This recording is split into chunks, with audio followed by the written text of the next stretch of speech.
So, with a lot of you girls coming back from COVID, or even just now getting the positive that you have COVID, something to keep in mind is that movement will help.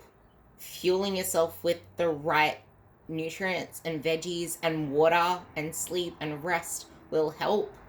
But the movement is an important part of it because that's going to create an inflammation response, which the immune system then has to be activated to get it. So it allows your body to, I guess, get sparked along the healing process. But you also don't want to overdo it, because if you put too much stress on the body, it's going to hold back your recovery. So it's finding that balance, that medium ground, where you aren't pushing yourself too much and you listen to your body. So keep shit the same, but know when you need to pull back. If you can't finish a full session, don't finish the full session. Push yourself to do as much as you can, but then just cut it off there. As long as you're doing anything to get the consistency back.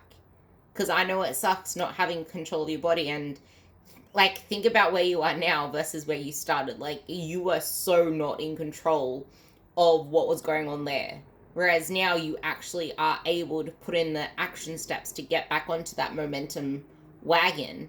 Because there is no wagon you fall on or off. The wagon's just momentum. There's no good or bad. There's no off track, on track. It's all part of the process. But the wagon is called momentum and consistency. All you need to do is go back to your minimum effective dose and do as much as you physically can, and be honest with yourself and be honest with me. And no matter what you do, you can't fuck this up. Like, you literally can't. This is life.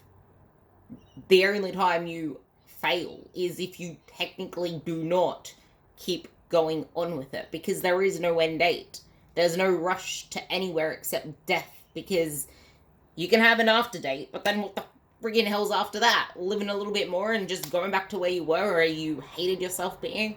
So just think of it that way, and make, like, the beauty of all of this, I found, is that I don't have to think about anything. It's there, I just do it, and I make as little changes as possible. Like, I have my macros. I created a meal plan forever ago. Whenever my macros get adjusted, which they haven't really got adjusted since forever, but whenever they do, I just play around with what I'm already doing. Like, increase this, decrease that. And if I want to change something up, I keep it as minimal as possible. Like, reduce the, what do you call that word?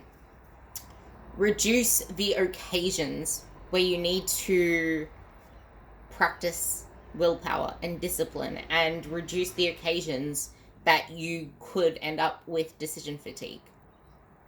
And the more you get real with yourself, the more you can pull yourself out of it. Because yes, we need to be self-loving and compassionate, but that does not exist without discipline.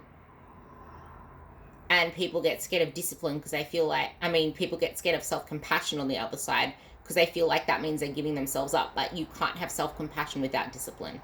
Just like you can't have discipline without self-compassion, because then there is no middle ground.